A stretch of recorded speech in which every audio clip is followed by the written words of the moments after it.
And welcome back to the Nutrimedical Report. One of our dynamic analysts and Christian leaders is Tim Alexander. And of course, Tim, we had a chance to talk the other day, and you exchanged a lot of interesting things about what you've done in the past. Of course, you were going to set up an alternative network to the big, I call snooze networks. And I like to use some, I call dark, humorous, legalism names. Cartoon News Network, the faux or false news network, I call it the MSNBC, the vomit network, where they make you want to choke. Basically, they're all garbage. I mean, the only broadcasts that I like, I occasionally will watch O'Reilly, although at times he can kind of tick me off. 60 Minutes is always good, but they cover a very narrow range of stories. Often afterwards you wonder, on the follow-up, did they actually fix things? What we try to do is provide not only analysis, but not only geopolitical, but spiritual solutions to the problem, because ultimately, if you don't include God in the equation, you're never going to solve these problems, whether it's Liberia's Ebola problem, where God told me to send Nutrimedical over, and none of our Ragman ministry people or the villagers got Ebola. And I know there's somebody out there that has lots of money, and God told me, hey, ask and you shall receive. There's somebody out there that has the money to ship airplane loads over so we can completely stop not only this disease, but we have a worldwide plague coming. I don't know which one it is, but people need to realize part of the reason why they have things like Jade Helm is the government isn't just preparing to kind of attack patriots, which is, the initials there. People can go online and look at the Google on that. But it's because they know a plague is going to come, or a superquake, like the end of this month. There's a movie out there with The Rock, a movie star, World Federation wrestler, called San Andreas, trying to scare the bejesus out of people, literally, as they say. But people need to understand all this stuff. I call it terror porn, or the government when they do Jade Helm. This is a form of government-induced psychological assault and porn. It's almost like taking out and saying... Dr. Bill, I think that Jade Helm is the powers that be taking advantage and trying to warp and twist the alternative media, taking advantage of the fact that a lot of people have become aware of the false flags and the scams. A lot of this stuff that I've read on Jade Helm, the sky is falling, I tend to think that's not true. For one thing, you've got a sitting governor who's not known to be outside of the box, a rebel in Texas, who made a big deal out of alerting the Texas State Guard to watch the military exercises in Texas. It's too public. It's too in your face. I think it's designed to scare people. But there are a lot of things that we should be watching. For instance, this proxy war in Yemen that is maybe a month and a half old, maybe not quite 2 months old. It's killed thousands of civilians, a great many of which are children. Right. Is really over which former president will be ruling, and one is aligned with, more or less aligned with Iran. The other is a Saudi puppet. It's obvious from United Nations and UNESCO and so forth comments that the people in Yemen are desperate for food. Yemen is the poorest of the Arab countries. It doesn't have any oil, obviously. And Iran is sending a civilian ship loaded with supplies, food, medicine, etc. Now, they're claiming there's no weapon systems on board. Is that true or not? I couldn't tell you. But they're now sending a armed warship escort destroyer to escort this thing into Yemen. That is a real potential flashpoint, because if the Saudi Arabians attack it either on sea or via air or both, or if the United States attempts to stop this ship, the Iranians have said that this ship is operating in international waters. It cannot be boarded. Nobody has the right to stop and board it. And she sent warships to enforce that. That's a script that could just, a shooting war could very quickly, even in a very localized setting off of Aden in Yemen, could very quickly cause everybody to panic. It could cause the Iranians to close the Strait of Hormuz, and that in and of itself could collapse the global economy. Right. Is that going to happen? I can't tell you it is. I can't tell you it's not. But I can tell you that it has grave potential, and it's happening right now. Right. So here's the situation. When we have countries like, for example, a lot of people say because we have to be Christians, we have to leave our doors wide open to people in Central and South America. And as global catastrophe happens, including famine, which is going to strike this year, already here in America alone, there's 20 million dead turkeys. So it's going to be a lean Thanksgiving holiday because a lot of turkeys are dead. And a lot of the laying eggs in Iowa, which is the main egg-laying state in the United States, a lot of those chickens, they're also dead. We're dealing with plagues worldwide and extreme weather, fluctuating rain, drought, whatever, all over the planet. And what's going to happen is countries like this, what we need to do is we need to come together, all us smart nations and scientists, and figure out how can we buffer the world climate, not by geoengineering, but how can we not geoengineering and screw it up, because that's what we're doing. How can we stabilize food supplies to countries or ship it to them? Because the world produces enough food, nobody should be hungry. We should have a system. I agree with you 100%. Here's the problem. You have monsters in control of the ships of state around the world, and they don't care. And in fact... Here's the problem. I know that that's the case, and we often say, we often pronounce we're powerless, but we aren't actually. The reason is that even if a minority of Christians took hold of the levers of power, which is why I support people like Rand Paul, but I don't want him to just go in there because we're going to endorse him. We need to steer him, just like you've said. We don't want him to just endorse and say, we're with you, Israel. We're with you, Israel, but we're going to control every square inch of what you do.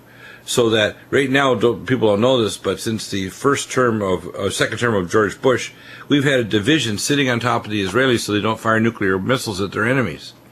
The Israelis are just itching to start a nuclear attack on Iran. And even when I have Bill Salas, who's going to be back from his many tours, he has an entire book out there that talks about the people of Elam, which is western Iran, right where the Bushehr reactor is. There will be not nation on earth, it says in the Bible, this is a prophecy, the people of Elam will have to leave and go there. In other words, it'll be so destroyed, and we know who's going to destroy it, it's Israel. And Israel, by the way, when it does this, will have the entire world put its boot on their neck. Israel will be literally in lockdown, okay? So rather than wait till that disaster happens, why don't we as Christians take over international business, international corporations, the political system in every country? Why don't we stop being passive and saying and proclaiming that they are in such power when we, with the Most High God, should just take it over? For example, I just was doing some praying. I said, what mineral resources does Yemen have? And literally I got an answer immediately from a guy who said tellurium and uranium. Now, you don't want them to develop uranium, but tellurium is an important, we call rare earth mineral. They could make mega money on that. We could be bringing in business so they can have satellite links and have factories making different products.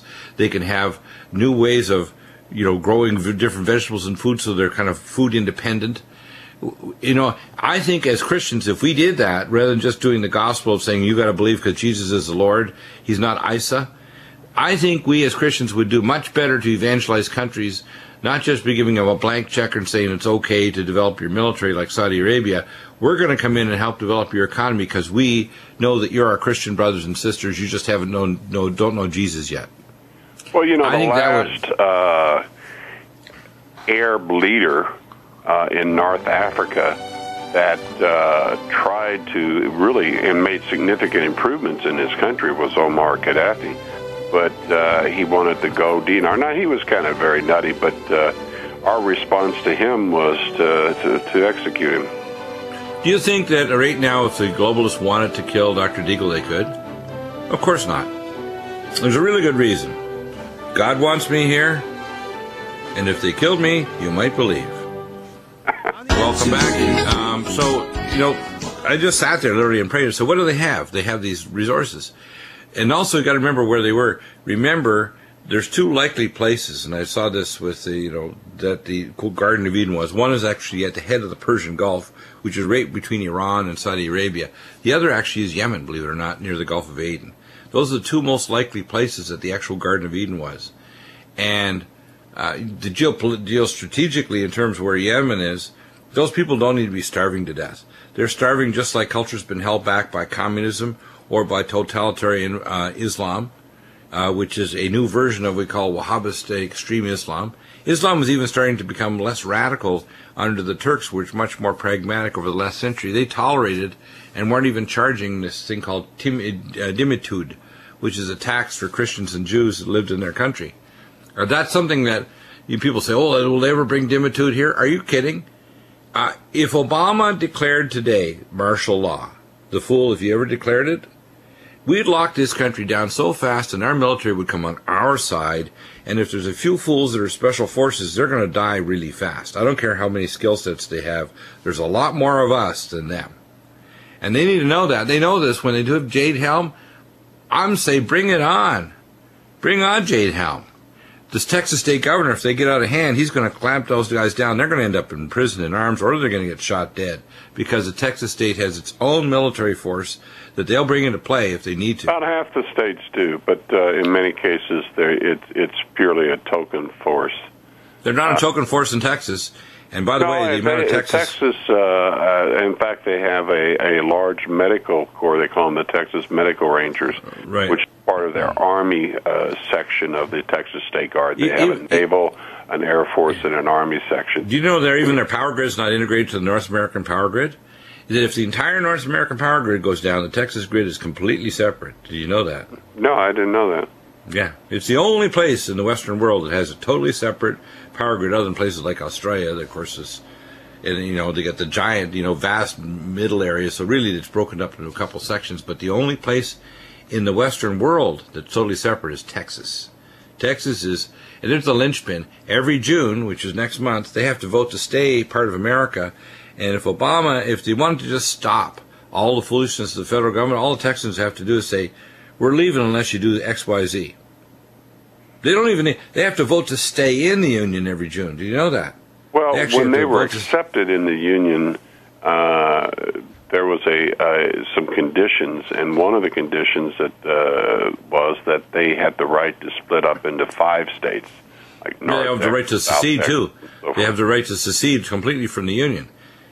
And by the way, it's a legal right. They don't have a right. You can't send an army and say, we're going to beat you, Texas, again, like another, great, civil war. Ain't going to happen.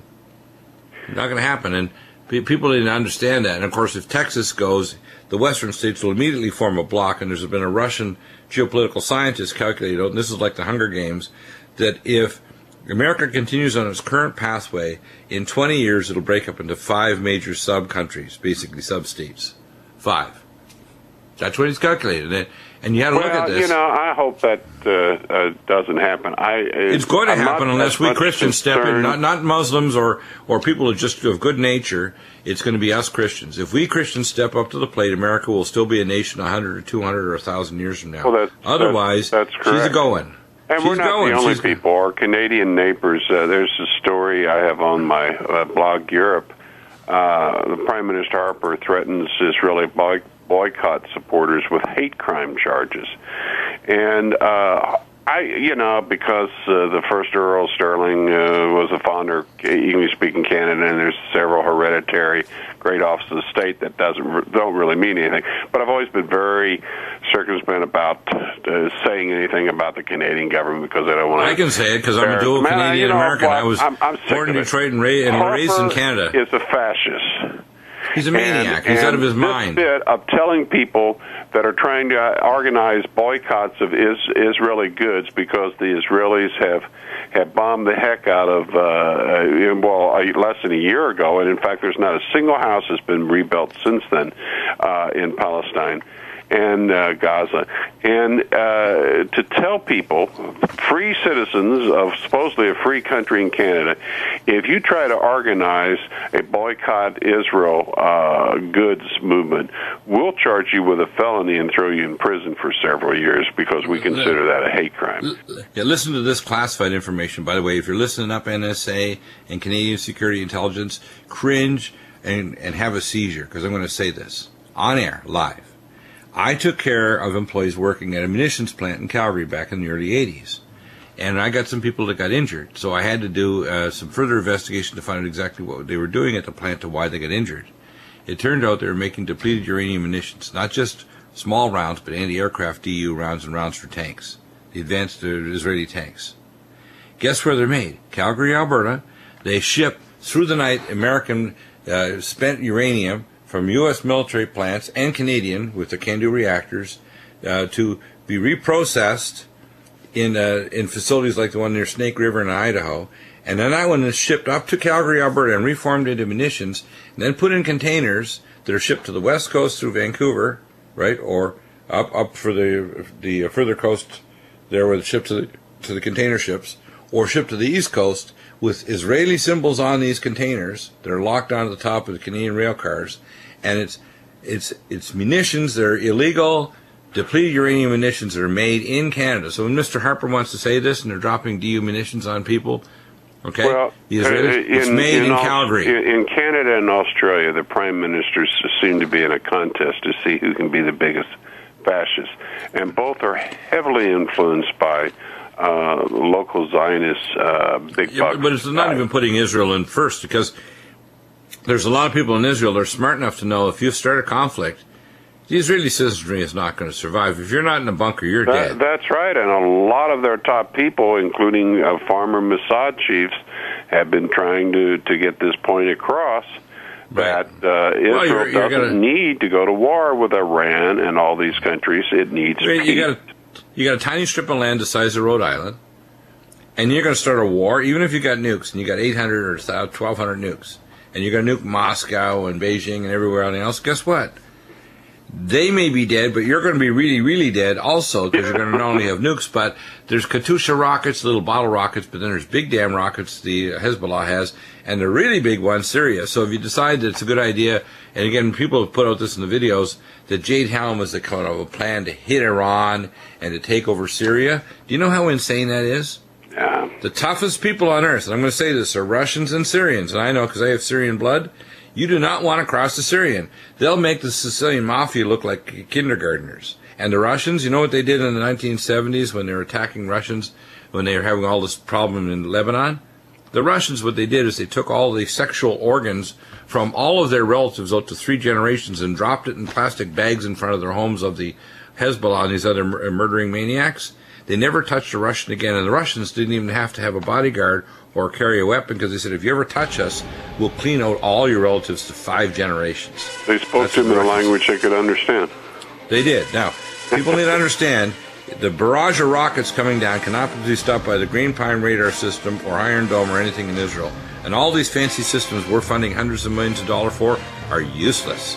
Because if you still have 10% or 20 or 90% coming through, you're not 12 really dead, so as I said to Missile Command Defense and Vandenberg Air Force Base, you're 11. We've done an amazing analysis here today, and by the way, I'm really looking forward to seeing your live stream TV show, which I know you're going to get going. So am I, as soon as I get all the bugs worked out.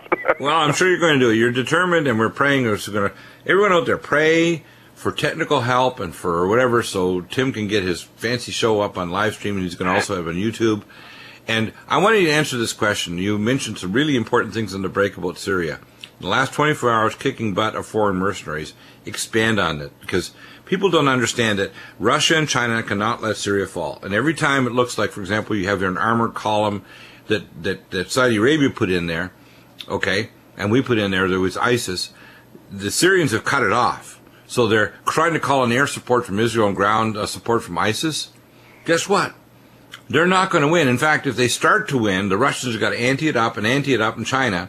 And eventually, it says in the Bible, and their number crossing the dried Euphrates bed will be 200,000 or 200 million. Now, if that doesn't include Communist China, Russia, and all the Asian nations, all the Muslim nations like Tajikistan, Azerbaijan, etc., you're a fool. You have to understand this is not a winnable war. Because at the moment that they finally drop a bomb, which you know is prophesied that Damascus will be a haunt for wild animals, and it's the most continuously lived city on earth. My great-grandfather owned a caravan that traveled from Syria, from Damascus, to China twice a year. My great-grandmother, his father owned it, and my great-grandmother actually walked to China twice a year from Damascus. Now, you got to understand, these people are tough. And if you think they're going to be defeated with the Russians and Chinese backing them, you're out of your mind. In fact, if you start to win, you're anting it up to the point where Riyadh, Saudi Arabia is going to go up with a big thermonuclear flash, because Russia is already... Russia and China know that if Iran goes down, they're next. And there's summer before so much concerning finances, currency, oil, and other forms of energy, natural gas, and so forth. That's all tied into the Middle East, and it's all tied into global control. And the global banking cartel, the 8 families or 30-some families, if you want to draw the circle a little bit bigger, they control the West. And they don't have total control anymore over Russia or China. They have a lot of control, but not total control. And a lot of countries like Brazil and other countries are saying, we don't want to be part of this system anymore. This American dollar is better than gold, because it's not. They're printing them like crazy. And things are beginning to unravel. Now, there are 2 ways to look at the unraveling. One is the globalists are losing control, they're losing the battle, and their days are numbered. The other, and that includes the extreme Zionists in Israel. The other way is, this is all by design. This is part of their end-time maneuvers, and they intend to drive us into total economic chaos and collapse, into the Third World War, and kill off most of the human race. And then in the end, they'll be sitting on top of what's left, and they'll have total control. Tim, let me go a little further on this, and I'm going to kind of dig a little deeper. What nations do not have a Rothschild-style bank on Earth? Well, that would be Iran. Right. Libya was one, but they took care of that. North Korea is another. And Cuba. Cuba, yes. That's it. We're done. That's the list of 3. That's it. There's no other nations. Russia and China have Rothschild-style banks, but they've been on notice from the Russian government. They've been told, basically, you don't do X, Y, Z, you're out of here. And in fact, this is a good example with Khodorkovsky and the oligarchs. If the oligarchs don't behave with the Russian Communist Party, they die in a hallway somewhere, okay? The same way in China, Xiaoping is actually fixing things up. He determined that no one, including the government, gets more than $20,000, including himself in his salary, $20,000 equivalent U.S. No more bilking the government. What's happening right now worldwide, and this is going on with the Muslim countries, they're kind of struggling to how they're going to set up a caliphate. They're not going to set it up. They hate each other almost as much as they hate the Jews and Christians. So their worldview makes it impossible for the Muslims to come together unless there's an overlord of the world order kind of compressing down on top of them. What's going to happen, though, and if you really look at the culture, for instance, Saudi Arabia is on the border, and during this, we're starting today this 5-day truce in Yemen, and who knows if it'll even last 5 minutes. But they're reinforcing their spearhead, ready to move in. Well, yes, except for about a week or so ago, they tried to send some ground troops in, including their elite, which is called the National Guard. Right. And guess what happened? There were about 10,000 of them on the border. They were ordered to cross the border and to go and make contact with the enemy, and they all just picked up and went home. Right. Now, here's the scenario. All these countries, including Russia and China, eventually the BRICS are going to make a deal with the West. I don't know if it'll be before or after some Middle Eastern war or the cutting off of the Strait of Hormuz, which will collapse the world economy right away. But there's so much derivatives now, they're highly leveraged. We're in a situation where... Only 1.5 quadrillion. Right, and quadrillion. So here's what I predict, and this is not a prophecy but a prediction. I predict by the summer, or at least by the September, the fall, we're going to have a collapse of the world economy. And it won't be a total collapse. It'll be like having a cardiac arrest and breaking your front teeth off on your doorstep and being hauled off in an ambulance, but you're not dead yet. They're pounding on your chest. They've got an IV in you, and they've got a paddle on your chest with 400 joules. And yes, you're not dead. You got a bypass, and you're in the ICU. So that's what's going to happen to the world economy. Out of that, they said, the only way we can keep the interest rate down, there's already reports on this, so don't just believe Deagle on this. They've already had reports that the only solution to keep the interest rate so low is to get rid of money. People say, well, scratching their head, what do you mean, what do you mean? They're going to get rid of cash money. What the global governments want, and this is not just here, it's in Russia and China as well, People need to grasp this. It's not just a American Western bank. It's in China and Russia that want totalitarianism too. They want to get rid of cash money, so everything's in their supercomputers. So all of your credit, all of your wealth, all of your money, which is not only the bail-in policy they have, they want it in their divots in their computer. So you can't stuff $20 to your waiter for a tip. No. You're going to have to give them an electronic funds transfer, and they're going to be able to tax it transaction if they try to get rid of the IRS. And if you tick off the powers that be, like Dr. Beldigo or Tim Alexander sometimes, right. They might just enter the right sequence. It says in the Bible, and your bank account will disappear. In my case, it would amount to that. And let me explain. Last week I talked to Red Pill Reports. We had our gentleman on, J.D. Moore. And not John Moore, but J.D. Moore. He had Red Pill Reports over in Truth Frequency Radio, and he's on regularly, at least once a month. And J.D. sent me this email beforehand. It said, in China, now your online behavior determines if you can even qualify for a job. So they have a point system. If you don't, and the Communist Party is setting up how they determine what points of your online behavior. And if your SIM in online cyberspace doesn't have enough points, you can't apply as an engineer or a teacher or whatever, or a healthcare worker in China because you don't have enough cyber points. Okay? So the whole idea, and I want people to grasp this, it's like the SIM world. They want to control your SIM, or your icon is the actual word they told me when I worked at Shreveport Air Force Base and taking care of people working on the Virtual World Project. That's what they call it, the Virtual World Project. I have physically been inside the matrix supercomputer of the central node of the world system, which has been around, by the way, since the early 1980s. Well, if you analyze this from a Christian perspective, this is the fallen Lucifer, a very intelligent being who screwed up big time, who went down the wrong road, but who wants to be God. Who can't be God, but wants to be God. Well, God is all-knowing, all-knowledgeable, because we are part of His living creation. We are connected to Him, even those that cut themselves off from Him. Look at the latest Avengers movie called... Satan tries to duplicate that through spy technology and all these control mechanisms. Think of Ultron, the days of Ultron with the Avengers. They talk about artificial intelligence. Think of Satan like a super intelligent artificial intelligence that's lasted for billions of years and doesn't have God. And welcome back. And I have a special new button I've discovered, Tim. It's called a Rewind Tim Alexander on the Break button. You did an excellent rant there. I want you to repeat that if you could. You need to repeat this because I can tell the Holy Spirit's there saying... We have what we're facing as human beings, and let's factor out World War III and Armageddon out of the picture for a second, because whether that happens or not, we're facing some serious things. As you've said before, yes, the computerized manufacturing is going to mean that most manufacturing jobs in the next 20 years will cease to exist, most jobs. Okay. Right.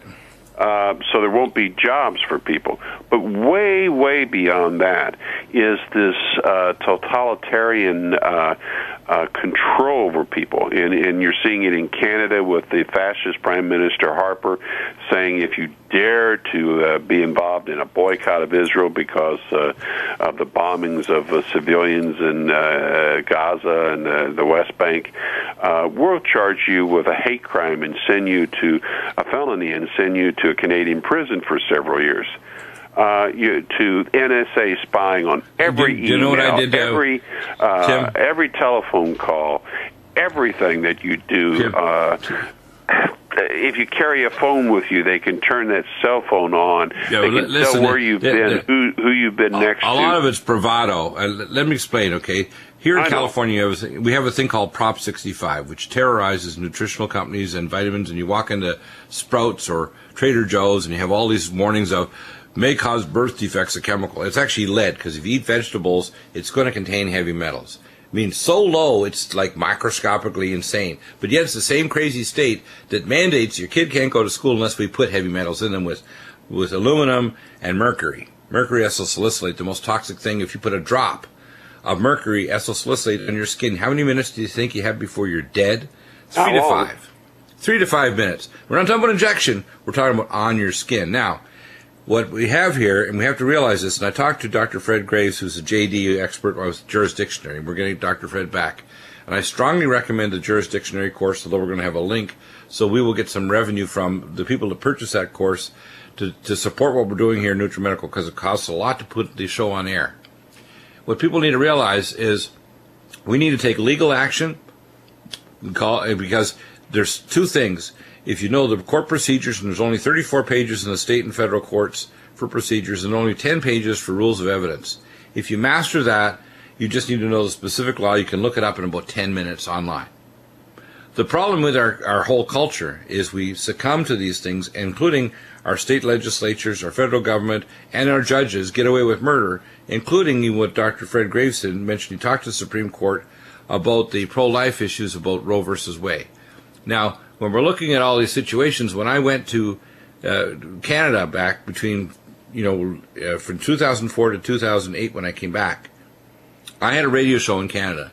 And I got threatened multiple times, right from CTV Network, because the radio show was on Canadian television broadcasting, and my co-broadcaster was one of the top broadcasters in Canada. We had a very popular show, and it's like this show, okay? There was no holds barred. We touch any issue, and we dared the network or anybody to send a policeman or an RCMP or anybody down, because, as I said on air, I'll sue your tail off, because I'm like, I have no restraint. Remember now, if you need a regular lawyer, they're afraid they're going to get disbarred from the legal association. They're going to defrock. They're going to be shunned by their fellow lawyers. I have none of those restraints. I get all the training and none of the restraints. I don't have a law degree, but I know all the rules of evidence. I know how to file federal and state. And if you bother me, I can take you to court and sue you in federal or state court till the cows come home. You'll spend $1 million trying to fight me, and I won't have to spend a cent. But there's another way. And that is, you go outside of the United States or outside of Canada. You go to a country that has universal human rights jurisdiction, which a great many countries do. You can file in the courts the governmental leaders who are involved, and you can automatically pierce their, what in the UK or Canada is called crown immunity or governmental immunity. Right. Under human rights legislation, you can get a judgment against them and their personal assets, and treaty obligations will require the United States or Canada to enforce that judgment. Exactly. You're very wise in that. Now, that means you can go to the International Court of Criminal Justice in The Hague or the United Nations. The Hague is probably the best. Human rights. The European Court for Human Rights is one of them. But actually, you can go to court, like, for instance, in Argentina, and sue the British government, and then get a judgment on that basis, because the legal principle is if a country is violating your rights as a human being, it is a matter for all countries to be upset about, and this country or that country claims jurisdiction in those kind of cases. And it's one thing I've looked at to sue some people in the British government. Right. But it's a way to get around I think you've been successful in the judicial system. Right. Now, when we get Dr. Fred back on, we're going to talk about this in the jurisdictionary course. By the way, this is how you restrain your politicians you elect. You don't just elect somebody say, I like Rand Paul. No, I want a bit in his mouth, and I want to control what he does. So even if he says, hey, we're going to stick with Israel, we're also going to put a restraint on the maniacs in Israel, so their military is no longer able to make separate decisions from our Joint Chiefs of Staff. I don't want to see an unrestrained Israel. I also don't want it to be attacked, so I want us to send in and stop supplying forces and material to ISIS and so on, and stop doing business with countries like Saudi Arabia, Yemen, and the Arab Emirates that support maniacs. Stop it. Just say, we don't want your oil. In fact, we're going to embargo you. We're going to cut off all finances. We're going to put the well, if you look at Saudi Arabia, it's hardly a country. It is essentially a tribe. There are roughly 10,000 male princes of the royal family that can be called His Royal Highness Prince Baba Baba, etc. Because I love how you say that. That's funny. the founding king, what he did, he could only have 4 wives at a time, but he went through lots of wives, and that was a way to bring different tribes together. So he married this girl from this tribe, and she had 1 or 2 babies by him. And once they had a boy, well, he would divorce her, give her a lot of money, divorce her, and then get someone else from another tribe. That's how he put his kingdom together. And so you now have, of the sons and grandsons and great-grandsons, 10,000. They don't even count the female, the princesses, because they're so, warped. But in any case, it's not much of a country. Do you know that there are 4 million people from Yemen working in the oil fields? Most of the people working in the oil fields are from Yemen. Now, if they're nuts enough to actually try to invade, they're going to have a hell of a problem.